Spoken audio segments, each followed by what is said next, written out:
So therefore abaana abali eyo n'oba ng'oli mu kibiina ky'oba kigezaako okufuba okumanya kikyoyagala mu bulamu. Oluusi n'obanga tosomye nnyo oyinza okukifuna ate n'okusoma tekuggwaayo. Tulina abantu bangi okusomesa nga bantu bakulu nga bakutiikinzeeyo naye fuba okumanya kyoyagala okufuuka mu bulamu. Kijja kugaidinga okumanya ki ky'olina okuleka n'ekyolina okukola. Bw'obanga toyina kyoyagala kubeera mu bulamu ekyamazima atamanyi gy'alaga si kyangu okubula. Toyinza kukula nga tomanyi gy'olaga because any road will take you wherever you I know. So therefore get focused, manya kyoyagala mu bulamu, buuza abantu abakusingako okubimanya bakuwe guidance. Oba oyagala kino nno munnange oyinza n'okukutuulira wano oyinza n'okukola bw'oti kubanga emirimu ekyamazima abagirimu tebaagala givaamu n'abatuuse ku retirement age babusirisa somewhere oba babuzaayo kemabega you get. So therefore oluusi ate tuli mu era ya AI. For some people it's a big challenge, but still muli well technologically compliant. Buba tulina AI ayinza okuyamba okumanyisa how to make money on internet. There are so many opportunities. Leave alone the white collar jobs. Waliwo n'emirimu emirala mingi omuntu gy'ayinza okukola. So broaden your understanding of the work world and be able to choose any of those opportunities. And it's okay. Obwongo bwammwe mwe abaana buli very elastic. Oyinza obuyingizamu buli kimu ky'oyagala.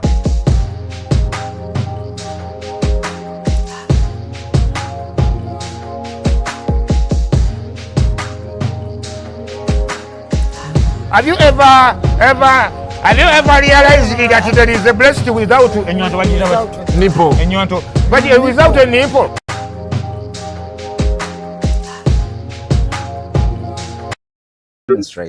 Women's race.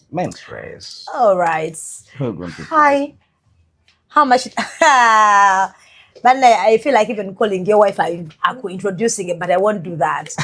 How will I introduce you? Yeah, you will introduce yourself. I'll introduce you. Okay. Hi, lovelies. Welcome to my YouTube channel, Dorina Sasira. And well, this is Love Life. That's the name of the show. We talk about different topics about love, life, anything, that is happening in the world or around the world, trending topics, all that.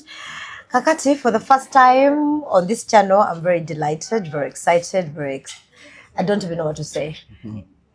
I have the one and only.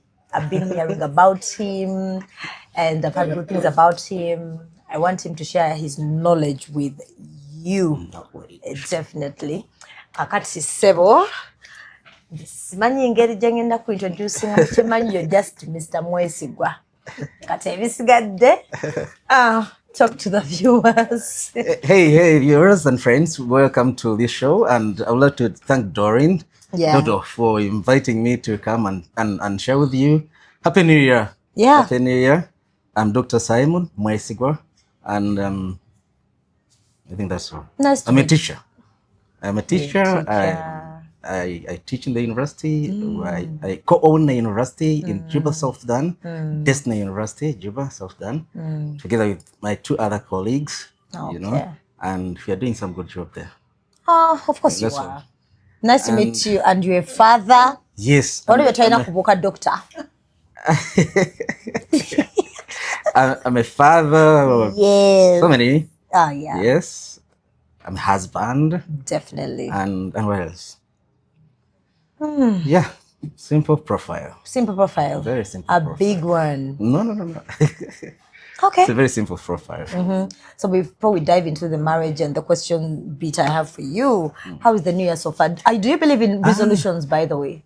Resolutions? Yeah, do you believe in New Year resolutions? Because I've noticed most people write down resolutions, including myself. Okay. Never have I ever followed those resolutions. I feel that. It is true. So many people, some of them write resolutions for the new year. Yes. Others just keep them in their minds, keep thinking about them. But well, to me, I feel it's kind of like confining, although it gives you a roadmap of where you want to go, where you want to be in the new year. Yes, I believe in resolutions, but I have not written any I don't remember writing any, but I have them in my head. And sometimes I've got them fulfilled. Sometimes I've failed. Yeah, true. So what happens when you fail? You beat yourself up, or you put it in your head, no, next year you actually feel so bad. In fact, I'm sharing with my wife coming, and there's some things I wanted actually to do this time when I come back, and they have actually failed. And I feel like sometimes she's a counselor, you know. Sometimes she counsels me and tells me, you know, tough love. Yeah. Oh. Yeah. Sometimes I feel so bad. Though. I feel so bad when I've not realized what I plan to do. Yeah. I am professionally, I do lots of things. I'm an HR professional. Yes, yes. And I write strategic plans. I train people in coming up with strategic plans, those 5-year plans, 10-year plans. So I'm kind of like that. So for 1 year, when I fail, I believe that strategically I shall do this the following year, because I plan for the next 5 years, not only for this next 1 year. 1 year. Yes, please. And that gives me some bit of comfort. If I've not been able to achieve this, I say, yes, there is still time. I only pray for life, and so that God may help me to achieve the goals. What I've not, what I've not achieved. Yes. Well, speaking of the HR bit, there's a question that I had to pen down. I said, no, I don't want to forget. I'm doing it for the people. Okay. So if you're an HR, let me say, in that very position. So how do you get to handle like employees who don't always deliver as expected?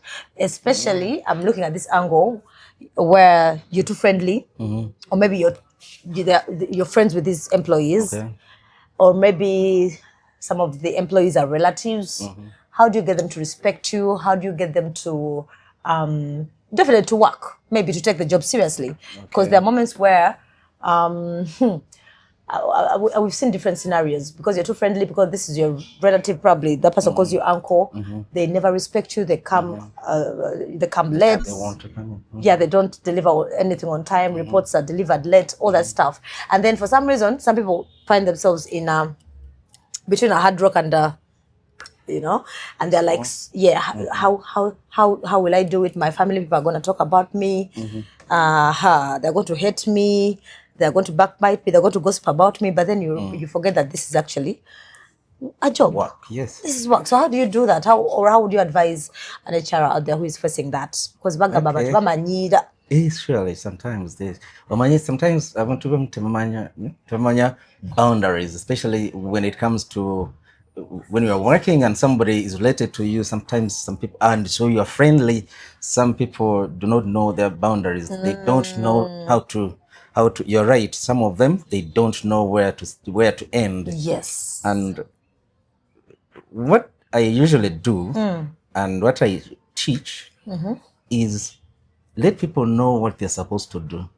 In fact, it's the HR who is to first of all blame if the people do not know what to do. You know, when you report to work, when you are given a job, you expect that you're going to have to be given what we call the job description. Yeah. Yes? Explaining to you, laying out what you're supposed to do, who you're supposed to report to, and we follow that. Yeah. In human resource management, we actually do performance management. We manage people's performance, and we basically look at the key result areas, what they are supposed to deliver on. Yeah. And whether you're a relative, whether you are a friend, this is what you're supposed to do. Full stop. And usually, so many organizations at the end of the year, they sit, they have what we call the performance appraisal, PA. True. This sometimes is abused. So I encourage the HR personnel to actually not to wait for that time at the end of the year. We need to monitor performance as we continue, even on a daily basis. Sometimes on a daily basis. Exactly, yes. What have you done today? I've seen so many people. Good enough, as I talk, we have many times we've been working with my wife, and you know, there's a time we were working together in the same organization, a big university, and she was the marketing manager, and I was the dean and HR specialist, and And I think I was chairing a certain committee whereby each of the heads of departments were supposed to give a report with a very good format that we shared. Yes. And so this time around, we get into a meeting. I'm the one chairing, and these guys, their reports are like love letters. I sent them away. They were supposed to send them to me before the meeting, and so that we can go through them and we know what's supposed to be done. Unfortunately, they did not. So each one of them handed in the report as they came into the meeting. We were supposed to go through them. I sent them away. You did? I said, no, we cannot go ahead with this meeting. All of you go. And this everyone delivers. You know the format. Yes. And she had to sit on it almost the whole night and sent it. How can what time was it? She consulted me on some of the things. I said, yes, I cannot afford to have you as one of the people I'm sending away with very poor reports. So you were going to fire your wife? No, you don't fire literally people. No, you don't fire. Come on. How do you do it? You don't fire people. In HR, you don't fire? Firing comes as the very, very last resort. In HR, we don't usually think about firing. Oh, really? We don't. You know, it's very expensive to hire somebody. Yes. You want to benefit from their expertise, from their experience, from their competencies. And so it's up on you as the one who has hired to make sure this person actually delivers the way you feel they should. If they have not done so, that means you're going to have some bit of intervention. What kind of intervention? Training and developing these people. Maybe one of the reasons they do not perform well is because they are lacking something. Sometimes I call it they lack skills. Yeah. They lack the knowledge. Yeah, the knowledge. They lack the right attitude, and they also lack the ability to do what they're supposed to do. Leave alone having the resources that are supposed to help them to do what they're supposed to do. Okay, therefore, if whether a relative, whether a friend, when we come to work, it's about work. You know what we train you on what you're supposed to do. Okay. Whether you're a friend, this is what you're supposed to do. Have you done it? Let's laugh. We go out there, we enjoy. We come back here, it's work. I'm getting your point. People should know this, and they should learn to put boundaries between work and relationship. And that's what most HR actually they fail on that, because we are friends, they fear to tell you. And some people decide to send someone else so that they remain as good people. Okay. So now I really understand. We work with friends. By the way, we work with friends. Yeah. And we know what you are supposed. You have to know what you are supposed to do. But now I've understood. Because you're not doing it for me. You are doing it for yourself and for organization. Yeah. So yes, we are friends. I shall train you. But there are boundaries. Yes, there are boundaries. I shall train you on what you're supposed to do. What is failing you to deliver on this? Maybe your attitude towards me as your supervisor, or my attitude towards you as my relative, that all that has to be sorted out. That's why we keep training and developing employees to make them perform better, to help them achieve their own goals as individuals, and also to achieve the organizational goals. Okay. So therefore, I know that some people are struggling with such things. Oh, it's a lot. They're like, now when I get family, they are going to talk about me. They're going to backbite me. But I think I'm understanding, if there's going to be friendship, there should be friendship, yes. But when it's time for work, it's time for work. When it's time for partying, it's time for partying. Exactly. Time for everything, literally. Exactly. So still, before we leave that topic, would you advise someone out there who is going to probably become an HR or start their own company to hire a relative? Friends, yes, we can be friends, but a relative? Of course, when you are working together, we expect that you are going to be to have that kind of friendship. Although it may not be so intimate, you know, the call the Johari window. I know that one. Yes, you're not going to pull them so much into your own affairs, but they should be at a distance as friends. You may not want to work with somebody who is not your friend or who is not friendly, because then they'll not help you if you need any help.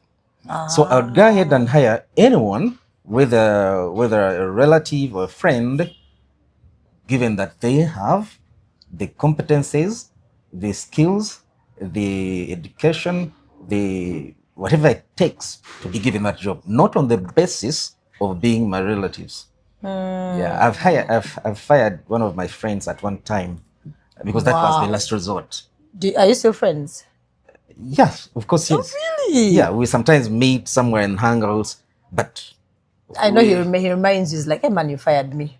No, I said, fine, we are going to remain friends, but because of this and this and this, and I've warned some of them. I've written warning letters because those are some of the things we do. When we go out there for parties, we hang out together, but you have a late on your file. Oh my God. And it's a last warning, and I'm saying, if you do this again, I will be left with no other option but to relieve you of your duties. Of your duties. Understand? Yes.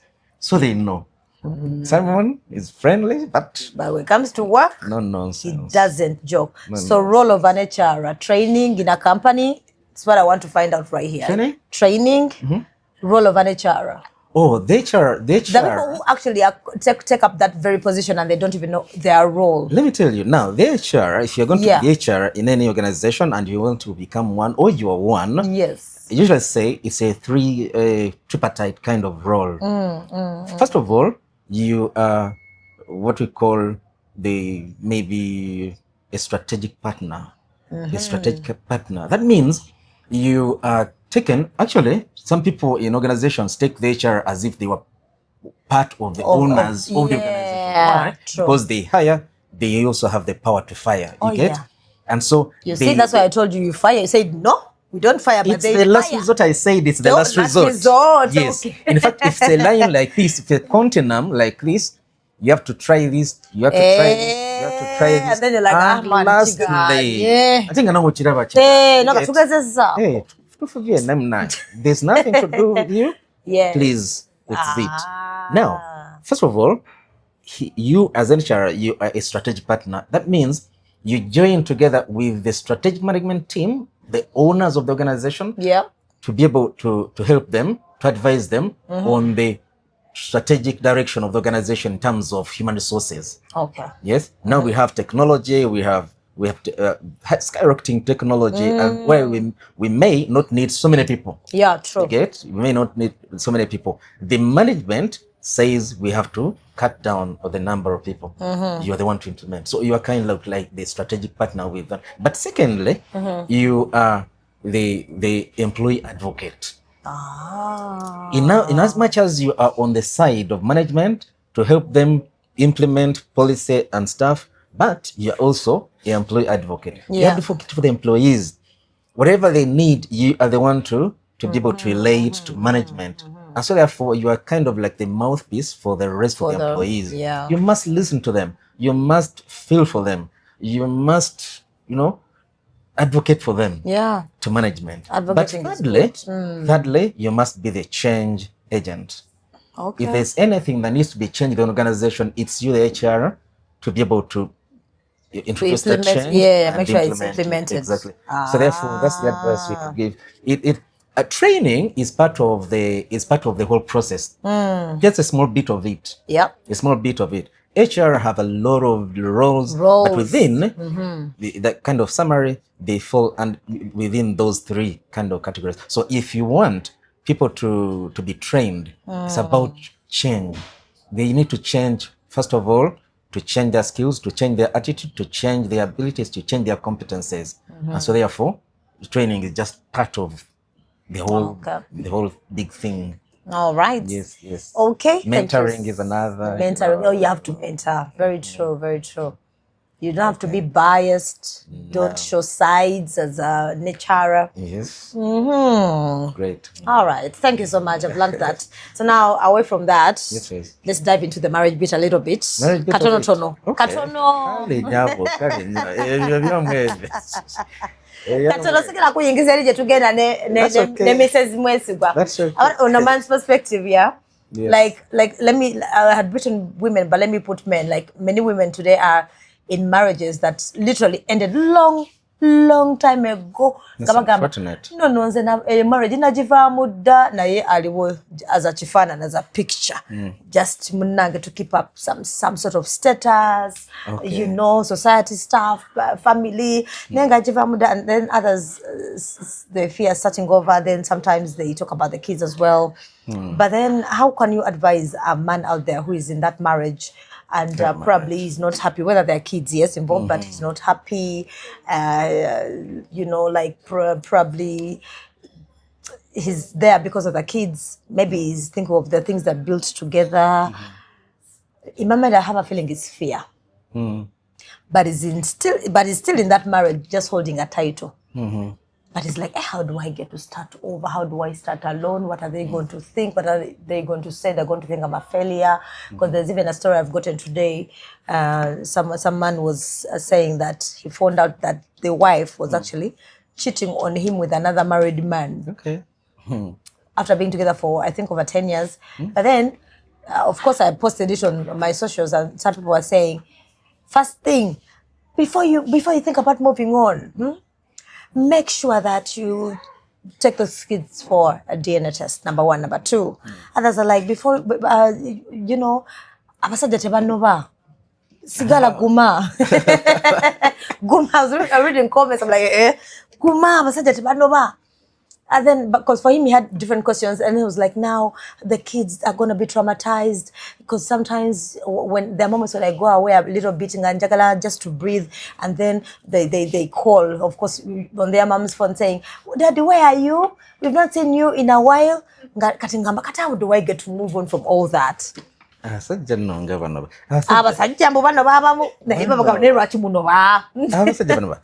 Seriously, and for them, okunoba kwabe kuba they live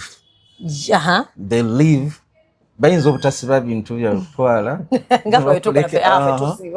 yakulekere bulungi nnyo kubanga beetaaga okufuna emirembe gyabwe ate ofuuse very wet blanket, you know. Like a wet blanket. Yes, because now how can you use a wet blanket, because even marriage is like turned out into that.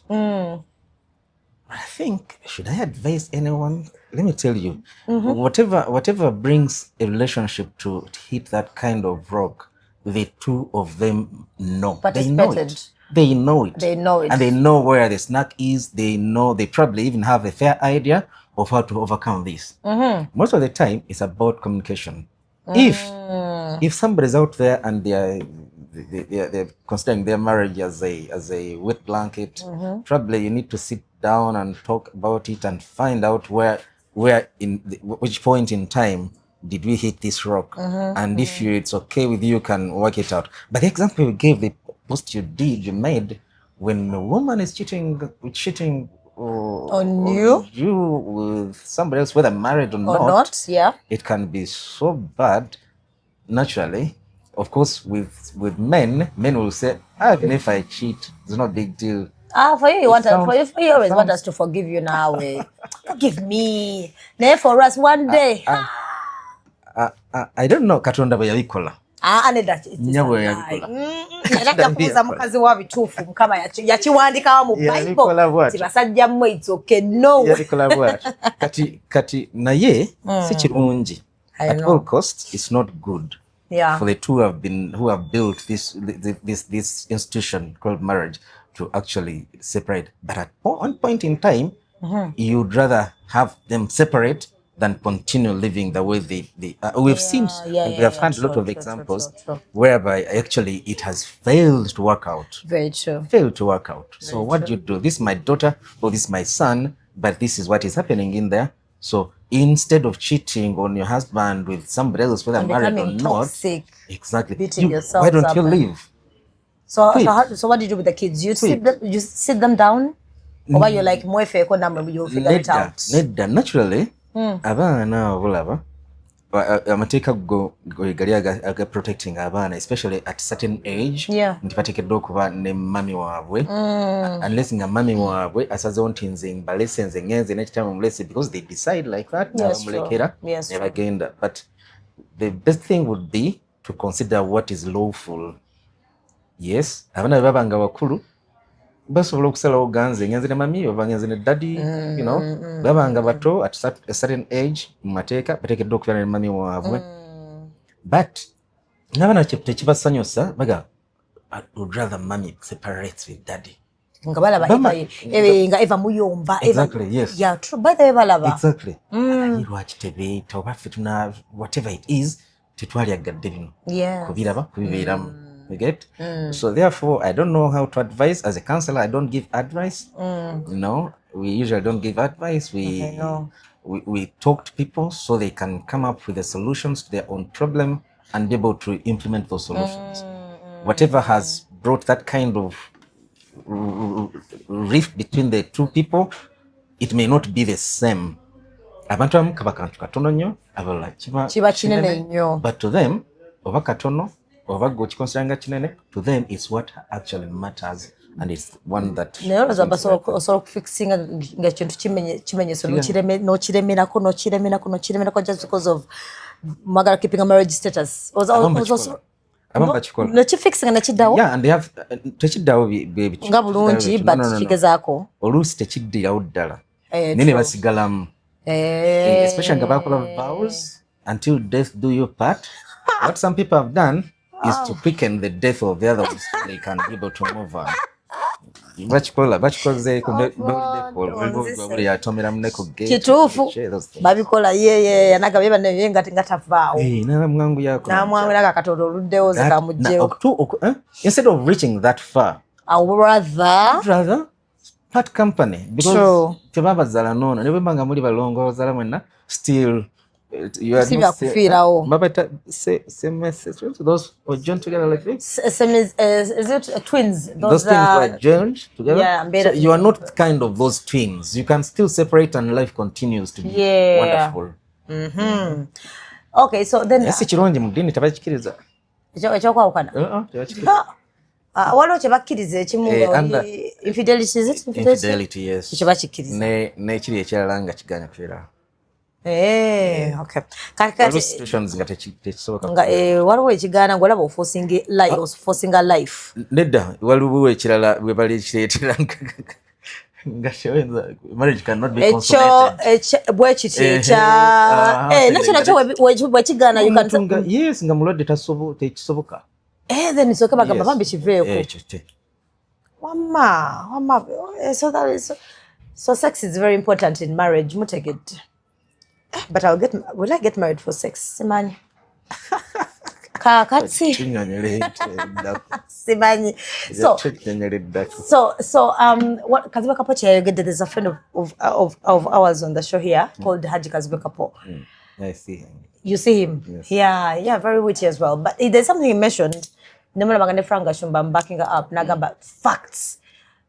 Mbu of course we fa abamu tetwabikiriza fa abakazi kubanga kintu kyemirembe fe kyali mu kutegeera yakyogedde n'ateka mu ekyemirembe omusajja mbu okumuwa emirembe kyagaana tukitegeera naye kirabika.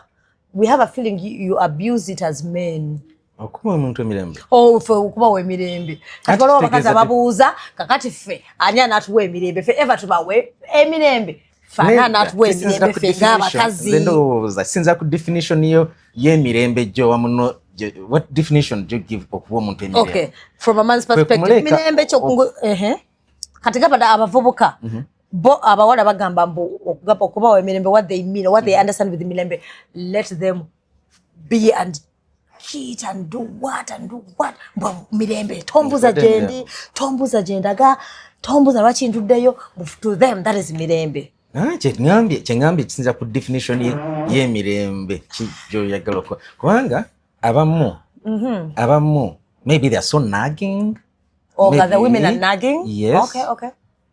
And maybe these men are like this. They are small kids in themselves in a way. They are like children in them, yeah. Exactly. So bakyawa ebintu ebimu ebyokubakugira. Mama waabwe bwe bali ewaka nga ababuuza gye bali oli nani oluddawa kama magweka okola biki so kati bwe babanga bakuze kaboyi kali tekagala katakula nga bakajjukiza mami bwe yagamba nga komodi oluddawa jagaludeka kono sameka kati bwabanga afunye omu ayinza okulowooza gyemirembe egyo mirembe jagala big boys I want to hang out with my colleagues, like big boys, want to take some juice, some drink, drink for maybe up to late night. Naye kati oli namukubiresi mga amalako emirembe. Kati jejo joyita emirembe. So definition y'emirembe omuntu gyakuwa nakyo kyetaaga okumanya mirembe ki kyenjagala. Mirembe ki kyenjagala. Yagikugambe. Bamanya okuyomba nakati nnyo bekati ate n'abaami abamu bamanyi okuyomba nnyo sajja n'alemerako ne kumakya n'akujjukiza tebava ku buntu obumu babulemerako so I think omuntu yenna bw'obanga oyagala okuwa emirembe sooka ojwe munno naye ajja gikuwa defining emirembe kyekitegeeza gwe kyekino so kati nganze partner ntegeere ndaba I think in talking stage so that's why we should actually define the mirembe situation. Yes. Ntegeere do will I manage musobola akamuleka emirembe gyose gisobola kati problem weesinga okujjira kwe kuba nti ba partners bano si ba mukwano. They're not friends true. But they are partners. They are married people but they are not friends. True. They are bedmates, but they are not friends. True. Such that bw'abanga taliiwo omu bw'abanga taliiwo ono kimusanyusa nnyo ampa emirembe sinayiika kati naye bwe baba friends webagenda wonna baagala babeere bonna bagenze kunywa juice exactly bagenze kunywa juice waabwe above 18 ayagala bagende bonna kakati oli agamba nti nja omalako emirembe kitegeeza they are not friends and they don't share some of the very important aspects in their own lives. Nze njagala genda ku kidisco nze mpe emirembe gyange njagala genda kuba disco paka ku macholi aga nedda saagala ogenda naye singa mukyalinga mwenna mugenda lumu ku wherever you go for nomuno nakujjukiza nti mukwano obudde nno nga bukedde tugende waliwo bemanyiko balina kumaneza baliyo gyetubayukireeyo gyetukolera emirimu gyenkolerakolerako naye bo omukyala alina ebbaala nnene yakabi kyokka asobola okutuuka ku makya kuba some of those guys there they drink up to morning. Especially beginning Thursday, Friday, Saturday. Zab, never beerayo n'omwami we ne batuula ne banyaga when are these guys going to go to sleep? Mugenda okugenda ku mulimu lwe bafuluma okulinnya emmotoka yaabwe okudda awaka. Ani amalako muno emirembe? Bonna beewa emirembe ba mukwano basharinga interest. Buli lwe mubanga temusharinga interest ezimu gwe ekyoyagala oli takyagala golowooza nti bw'okikola akumalako emirembe. You get? Oyagala okwebaka ye oli ayagala kusaba. Ali asaba n'aleekaana lwaki otumalako emirembe ga nti lwaki gwe tosaba. You get? Okay. Mirembe egyo gyetaaga ka definition. Sharing interest. Muli basabye mwenna musabye mwenna. Exactly. Oli ayagala kumalako mirembe. Bwe mba mugenda kunywa muli mwenna mugenda kulwayo. Mugenda mwenna. Tomalako mirembe nti ate nkubidde oli luddawa oluddeyo. Then man's perspective still same. He said about building a man. Now for me in my mind I thought okuzimba omusajja n'obusente mbuteke. Kaja agambye tetwagala busente bwammwe bakazi mmwe tetwagala fetwagala just support yammwe mutuleke temutustressinga awogena kuba onzimba and I'm like okay the ideas ndowooza ne ideas I don't know whatever ideas those are but ye agambye sente tezizimba musajja omukuzimba omusajja according to Kazibe Couple it's not money. Would you agree with that? No, it's not really. Sente. Not money. Nti omukyala akuwa sente nti alwokuba twezimbye then twezimbe kwandi ati donyange gye tugenda okwezimbamu ng'omusajja kati kale nzimba nti omusajja nedda ebisinga like I told you sometimes abaami bano balimu small kids, balimu boys obuto. Obetaga sometimes okuwa ebirowoozo. No more ideas. Kimu kyetuteekeddwa okumanya psychologically nti nno omukyala babiranga emyaka gye gimu n'omwami usually omukyala aba ategeera waggulu nnyo okusinga omwami. Ekyo kyo era Katonda yeba kikola tetulina kigana. So oluusi bwabanga waliwo ka age difference asika nene nnyo muyinza okuba nga mulowooza kyekimu nga buli omu awa ideas. Naye small boys bwe bebeera mu baami bano bayinza obutalowooza maaso strategically.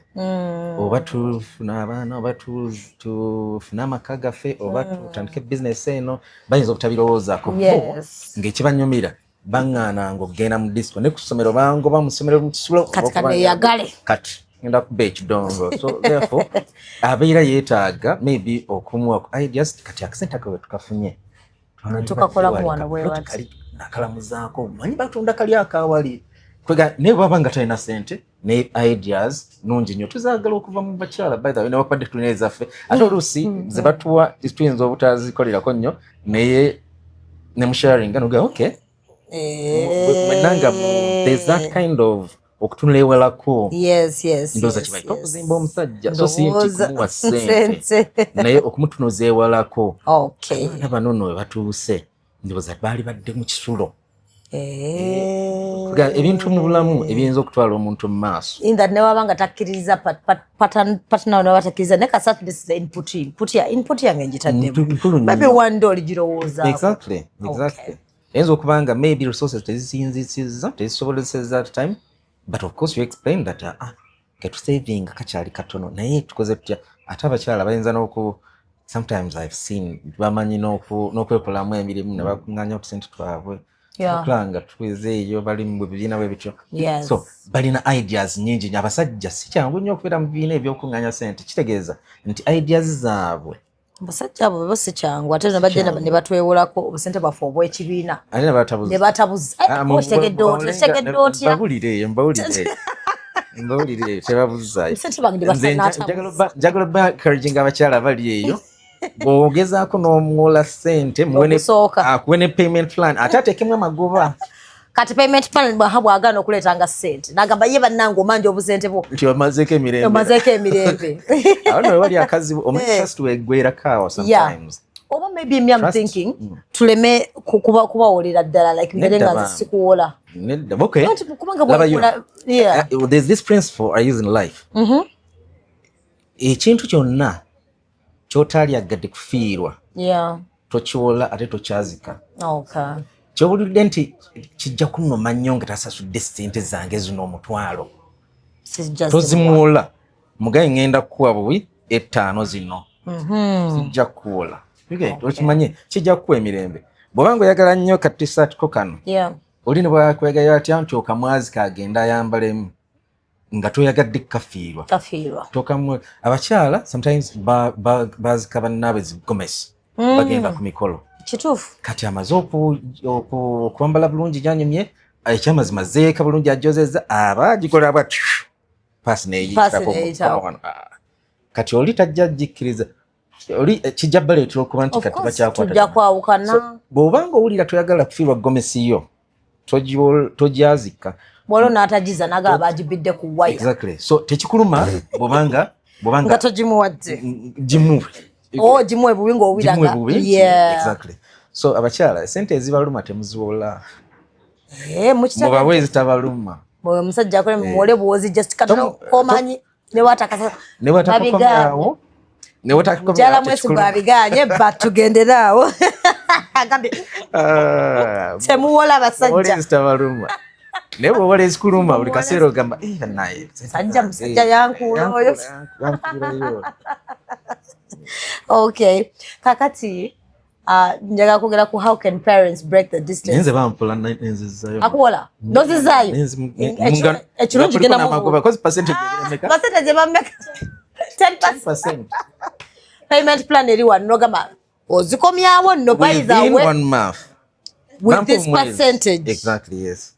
Oyo mwagadde Atatobeera collateral kati nze kyekola mpamba ekyo kimanyi kyoyagala naye ngamba collateral kati nno oba oyinza kugamba era weewamba kuba weewamba kuba gwe mba nsinga okwagala collateral teri was such but you're right bw'olaba ng'azizza it's okay n'omulala omuwola naye ate oli omanyi nti bw'omuwola ssente n'atazizza kikuyamba nti tokyaddamu muwola abamu baswala n'okudda aba akuyambe bayira oli mutuufu takumawo omukazi yambala ze tetajja kunzita ajja kumpa nawe amanya nti oswala nze ndowooza oswala naye bamundowooza baswala waliwo abataswala nakomawo era bannabe tuba tuli mu laavu abamu tusiruwala noddamu ng'omanyi nomala era noddamu neweewala n'omuwa n'atazizza lave sibimanyi bulungi so another question, how can parents break the distance gap between them and their kids, like kids today tebalina respect for their kids, for their parents? I don't know what is happening, whether simanyi oba trend, but we are overcoping the Western world. They no longer discipline their kids, in my mind. They don't respect their kids. Eddanze nzijukira my dad yayita kuba nenga ko eriso nogamba muziganyaza badde osabiriza nawajjawo kenyini n'osirika bwoti n'ogenda oba nagamba don't touch it n'otegera tagambe don't touch it abena kuzaga don't touch it but daddy also you so we feel like there is no respect at all. Kids over talk back to their parents. It's alarming. So I don't know next generation obegena kubeera ekyanze simanyi oba ujja adapt tumanye kati kyekino ekiriwo kati tukole tutya generation X eno kati anti tulina okumanya nti okay twogera ku generations tulina okumanya nti generations ziba zanjawulo abazadde mu myaka bwegiti empisa zitera okuba byezimu bweziti tetujja kugenda wala nnyo mu ebyo byakusoma waliwo ebikwaringa on sure there's not a clear cut kind of like because we flow into each other lwaki kubanga tulina there are so many factors lwaki abantu generations ezimu ziyingira mu zinnawaazo but notwithstanding we also have to know that tulina oku appreciating nti engeri gye babakuzaamu ate okay engeri gye bakuzaamu bakadde bo ate gye bakuzaamu ate era exactly waliwo bye wayagala bazaddewo bakukolere oba bakuzeemu ate waliwo ne byotayagala it's most likely nti byotayagala nga okula tojja kwagala ate abaana bo kubibakola obanga babakubanga nnyo kibooko oyinza okwesanga nga guga yannumanga nnyo naye I will spare this sijja kukuba nnyo ekyo ng'okiggyeko tulina parenting styles ez'enjawulo maybe sijja kugenda right now discussing those different parenting styles permissive neglectful authoritarian and balanced parenting styles ziri basically ziringa nnya zimanyi waliwo ne type C which one types of parenting styles singlehood parenthood nedda kagamba uyinza okuzogerako kati nennyo parenting styles ez'enjawulo ezireetera abaana ezaffecting abaana kiki bagenda okubeera waliwo gye tuyita neglectful parenting style be bazadde abatafaayo ku baana ali ku bibye toyagala namuta bayinza n'okugamba bayinza okusanga okulaba mirimu n'akubuuza akabuuzo maybe akula aliyagala okubuuza akabuuzo tontawanya naawe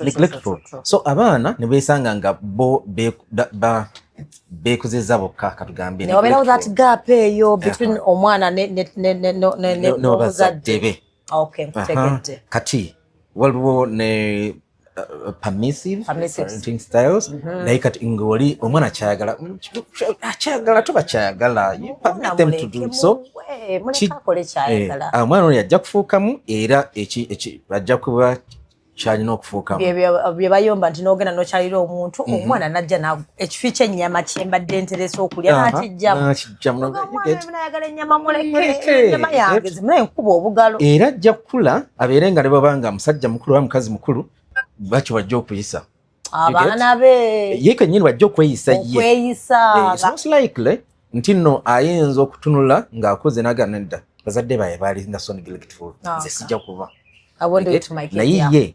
ye ajja kufuuka ekyo naye abeere nga ali atyo abalala bali authoritarian kati abamu abali authoritative kind of parents bana bainstilinga fear bano kuba abaana nojja ne badde dadi azze dadi bamuta police police buli omuna esinga ekisenge kye abo authoritarian parents so n'abaana engeri gye banaabeeramu tejja kubanga bali abalala get era edda babagamba noga tontula mukamwa kubanga tuyita balanced parenting style balanced parenting style nga bo bajja ku borrowing from their three bajjeyo kano kyobula gaidadonga ayinza obutakuba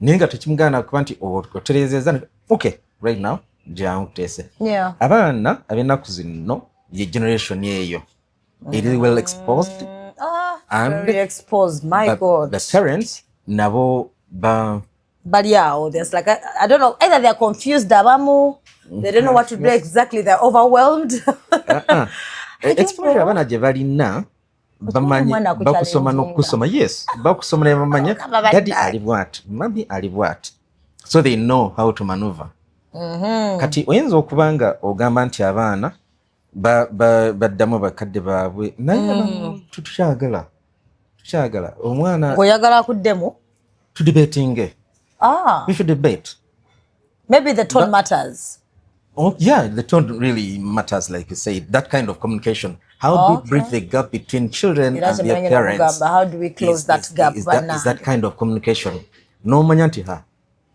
nze mbawulira oluusi challenging you have to do this homework you have to no daddy but I'm still watching this movie after this yes I will do that homework I know I must do it kati muddemu omukuba olubinti genda okolera homework no agambye nkyawo kinga kamuvi kano ate kusaba bweziti nja kukola kino abamu balaba balina ne ka timetable mu kisenge kino tusaba bweziti kino kati ngera muleka nasoka agira alaba muviye katuni ye nabikola later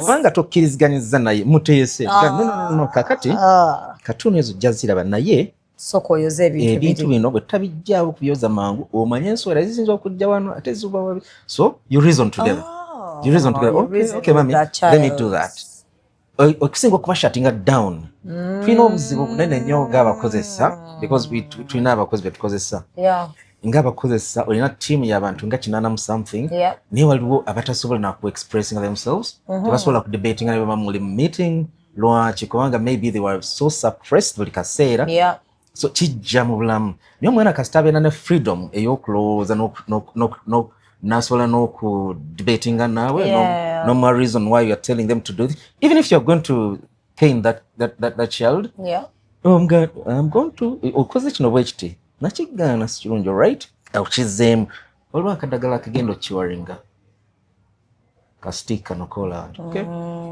nemuteesa ndakuwa bumeka ndakuwa butano dadi bweyagala bumeka obunakiwaringa this one okay 3 okay wansi chu busatu wede wanabiddamu nedda fine muteeseza kukubira ki ngaddamu so sigamba nti nno buli kaseera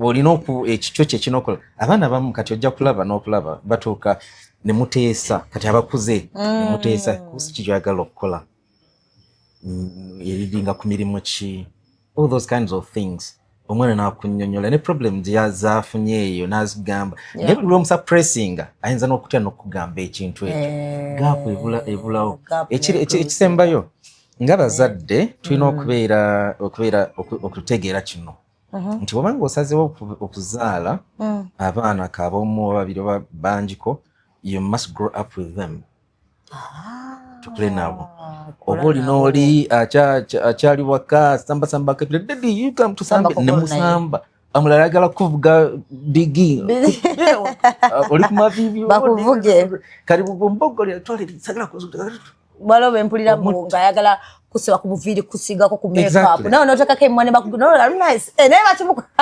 ng'obonyabonye nafaka ko lipstick nogamo daddy but that is it that's the age ekiseera kijja kutuuka nga tokyabikola so kula naye and those actually memories as well. Yes otegeere nti ono kati omwana allow the children to be children. Allow them children. Exactly. Abamu tulowooza nti abaana bano beesenga abantu bakulu gwe nagamba omwana yajja n'omwana we ku ka joint kafaawe tubeerabeerako naye nga amugamba kasera sit down namusikira ntebe n'agimuwa. The other kid was he like 3 between 3 and 4. Mama playful active kyokka yagala atulewamu abecomposed munywa ka drink naye atule katebe kale bamuwadde ka soda. My friend yasalawo n'amuddukako because if you don't engage them they'll engage you. Yasalawo n'agira mpolampola neyeekweka wansi w'akameeza kakati oba yeerabira nti ali wansi w'akameeza asituka batulu bujusibona naweyo kakati allow them, let him go and play. Let them be little. Exactly, allow them. Paka ndamugamba nti omwana muleke ndazanya sanyuke. Nemugamba amajangu wano, nemugamba kusebeka plastic. Na kasindika kuveno fudde. Paka yakuwa na yeba by the way. Ye ayagala amuyisenga muntu mukulu. Abalina abaana bavubuka. You know? Mulowooze nga abavubuka. Yes. Communication ye ebeerewo nti ono omwana ayogera byakivuka twogera byakivuka kati. Communication ebeera ntuufu nkulu nnyo bw'oyiga nti omwana stage eno ndi naye kula naye abamu kati bantu bakulu bafuuka ba parents nabo ba parents bafe otula naye kati nga akulabanga mukulu munne. You get takyakutwalanga omwana baby yalagiranga luli. True. So parents, try to close that gap between you and your children through knowing their different levels. Mubeere nga mulowoozanga bo kubana mwaliyo temwerabira mwaliyoko and they let you be. Exactly. Okay. Kinyuma nnyo okubeera parent. I know kinyuma. So literally last question from me. Okay. Tukyanyumirwa. Last question then ddala n'omukyala Masigo n'abalina gye bagola okusuulira ng'olina otuyambako ku bakyala tomanya sajja bano. Basajja batabeerawo temuyinza kubeera. Tebuyinza kusanyuka. Mukyala Masigo yatugamba wano naye abagamba nti you can't live without men. Then natuwa advisor obayomba comments zimiti yaziraba. Naye abamu ne bamugamba igogo kandi nagamba nze ku mwana wange omwana omulenzi mu relationship ye nnyingiramu. Ne bagamba sha twakisatiisa kalate bo bayonoona n'abagamba nze owange. I love when I read your comments na special. Anyway, kati bamama abo ate ffe abalenzi b'abasajja betufuna any problem eri relationship kyangu nnyo okuddukira bamama n'omugamba nti maama kino yakutegeera. I don't know how but that kind of bagita Oedipus kind of like bagita bakyeyo. Girls are so inclined to their dads, and whereas the boys are so inclined to their mothers. And in fact, if somebody is going to look for somebody to marry, to get into a relationship, bagala nnyo okufuna omuntu ali picture ya mama we naye nabiwulira. Oluusi ayinza okuba si mu mufaanana naye mu character. Yes. Ayagala nnyo okulaba ekyo mama. That is singa yalinga mulina nga they're close. Exactly. So kakati I wanted to ask about abana bali mu holidays definitely olona bamala ddo okusoma P7 P6 sorry P7 6 levels olona bamaze university but ebintu si byangu out there. Abamu bayinza okuba nga tebamanyi oba banaajoininga university waliwo abajoininga nga tebamanyi oba balifuna emirimu baginoonyeza negigaana. So how can you advise someone out there omuvubuka tulaba but they come to terms with whatever is going on. Or how would you advise them to challenge themselves? It's not everything. Never talk about university. You can always then the university. I feel like there's no future. Because this world these days, we need education, yes, but even still, we need those skills. Why you get the skills? So how do you advise Okay, kati waliwo kali very interesting. Neyo mu university zetusomesa zetumira wherever teaching, yes. Abana abamu bajja mu university. For so many years I've taught in the university, tukola counseling, netukola career guidance and counseling. Twesanga ng'omwana bamuadmitinze okola course, so si lwakuba nti ayagala afuuke ekyo, naye lwakubanga bagamba nti points zo zikuwa kukola kino. You get? Then abamu abazadde mbu baforcinga, of course. You know, sometimes kibeera bwe kiti nti abazadde bwebanga luwa ekintu kye wali oyagala mu bulamu bw'okufuuka ne kikulema, oyagala nnyo at least omu ku baana bo oba omwana akifuuke. Bwebanga oyagala nnyo okubeera omusista omunaani, kakati ne bigaanagaana awo, no dropping out. Oyagala abaana ab'ozadde at least agende akole ki afuke omusista. You know, bwebanga, you know, those are things. Naye tujjukire era turespectinge kino nti buli mwana, buli muntu Katonda gweyawa omutwe guno alina ambitions ze, alina byayagala mu bulamu. Tulina okukola ffe ng'abazadde kwe kuzimba ekyo ono kyayagadde. Waliwo bwe tutunulira mu job world oba world of work, waliwo emirimu mingi nnyo abantu abamu gye batamanyi nti gyegiri, ate bamanyi ki kye bayinza okusoma okufuuka ekyo. Abamu bawadde courses ne bazisoma naga nti kati ngenda kukola ki. Tulina bangi abakola, nali njogera n'abakola public health Magondi eyo. What are you going to be doing? Bo balowooza after my bachelor of public health agenda kuba musawo. So they are so misinformed. Kye tulina okukola n'abaana bano bakyali bato tubawulirize. What do you want to become? Yes. Zimba ekyo mu ye. Ne babanga akitandikidde ku certificate level, whatever diploma level, obanga akikutempola skills ayagala okufuna, ate oluusi tubalaba biki byayinza okwagala. Era omuvuka wange tunambuuza kikyayagala okufuka nga bakyali bato bavuga amatwala ku ssomero. I think he was in P3. Omwana mubuuza kyagala namulenzi agamba nti I want to be a shopman. Nga shopman? Shopman? Shopman? Who's shopman? Yes, shopkeeper. Okay, fine. Shopkeeper. Okay. Why? Because I want to have money. Right? Whatever money you get, you take that shop. You give that money. Yes. He was young. Bali bagenda bakula ne nga njagala nnyo akole kuba waliwo ebiseera nga bazudde petroleum Uganda, nga njagala asome strategically, asome ebikwatagana petroleum. And I got the chance to be deputy principal of IPSK, Institute of Petroleum Studies in Kampala, at one point in time for some years. So you know you're big now. Sorry? Up to now, you're still big. Big? I'm very small. Imagine you kugamba. Status-wise. No. No, seriously, but you want your kutegedde. Kubanga waliwo emikisa egy'emirimu okubeerayo. I kind of like counseled him to make a choice ebyokukola ku A-level. Okay, nga mmanyi mubuuza kyagala okola nti kyagala ya ssente. Okay, ne consider petroleum biki now choosing a combination eyinza okumuleadinga to that science combination, of course stroking mathematics somewhere. Okay, mulina kati ajja kukola petroleum. Amala okumala campus, amala okukola ki ebibuuzo okugenda okudda agenda ku campus asabye akole bachelor of commerce with a combination, very good combination. Ng'ayise n'okuyita bulungi nnyo n'aganzi njagala kukola BCom. Era n'akola BCom. Weren't you like twagezako Mugamba naye kakati mbadde ndowooza oba wasirika wakimira n'ogamba anyway.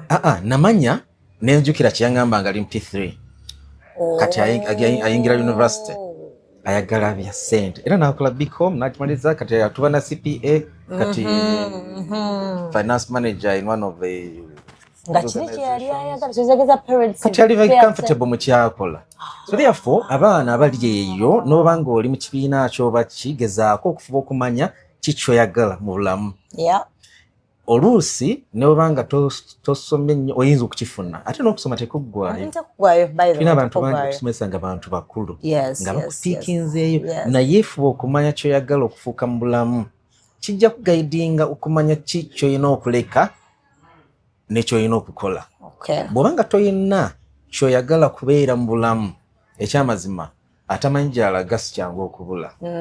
Toyinza kukula nga tomanyi gy'olaga because any road will take you wherever you want to go. So therefore get focused, manya kyoyagala mu bulamu, buuza abantu abakusingako okubimanya bakuwe guidance. Oba oyagala kino nno munnange oyinza n'okukutulira wano oyinza n'okukola bwoti kubanga emirimu ekyamazima abagirimu tebaagala givaamu n'abatuuse ku retirement age babusirisa somewhere oba babuzaayo kemabega you get. So therefore oluusi ate tuli mu era ya AI. For some people it's a big challenge, but still muli well technologically compliant. Buba tulina AI ayinza okuyamba okumanyisa how to make money on the internet. There are so many opportunities. Leave alone the white collar jobs. Waliwo n'emirimu emirala mingi omuntu gy'ayinza okukola. So broaden your understanding of the work world and be able to choose any of those opportunities. And it's okay. Obwongo bwammwe mwabaana buli very elastic. Oyinza okubuyingizaamu buli kimu kyoyagala. Oyinza okubuyingizaamu obusawo, oyinza okubuyingizaamu obulimi nga oli mulimi ate oli musawo, oli musomesa ate oli counselor. You know, lots of things. So widen your scope. Don't look at your family, at your finances and you think they are going to limit you. Broaden your understanding, have a goal in life and be out there to achieve it. So no graduate nze kwatulwanye ku social media na graduate nganze kugola banze nasoma nsinga kati ndi lawyer ndi chine era bajendi ndiye no mungoye you people kati yayagala ki chicho wayagala bwebere mule jibula nti emire jibula kati mu conversation akababa naye nesira ko kusomenda kuzira you know nobanga wasoma nga wafuna degree yo ngoli mungoye ziteke ku level ya degree. Lwaki ozitunda ng'oli wa certificate oba atage nayo ddala you know what I mean. You guys mulabyeko abantu abamu nga atunda engoye naye nga ziri ku level ndala. They know how to do online marketing. They know what to do. So ebintu by'osoma tobyevuma kubanga byakugattako byakuyamba newakubadde tofuna emirimu egyo gyewali oyagala naye walina alternative endala era alternative gyewafuna gizimbe obeere wakabi nti omusajja ono omukazi ono atunda ngoye mu ngeri ya degree.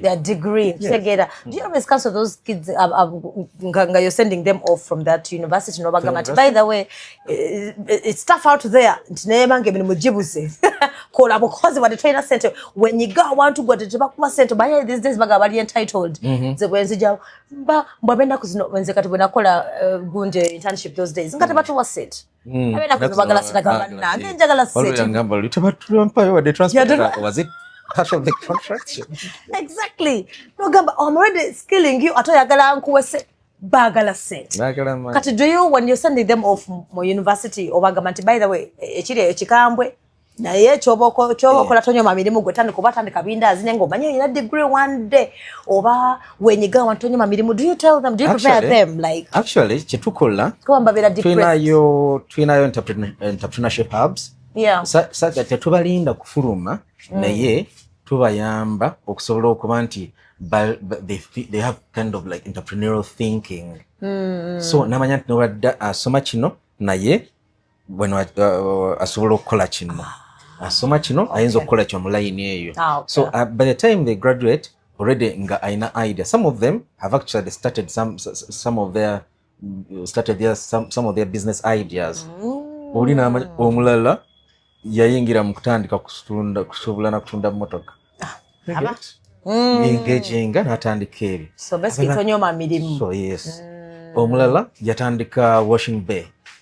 Era line ye eya washing eya kwoza amamotoka ate yanjawulo nnyo because even then bw'otwala emotoka y'okwoza alina naka internet biki kwegamba kwegamba yiya goyinza omuyita kanaabe naye nga atutte ku level bantu bangi basomye ebintu ebimu n'atakikola n'asobola okufuna omukisa mu kukola ekintu ekirala oba n'atanakola ekintu kyakina n'asavinga yeah, buli omu alina gundi ye.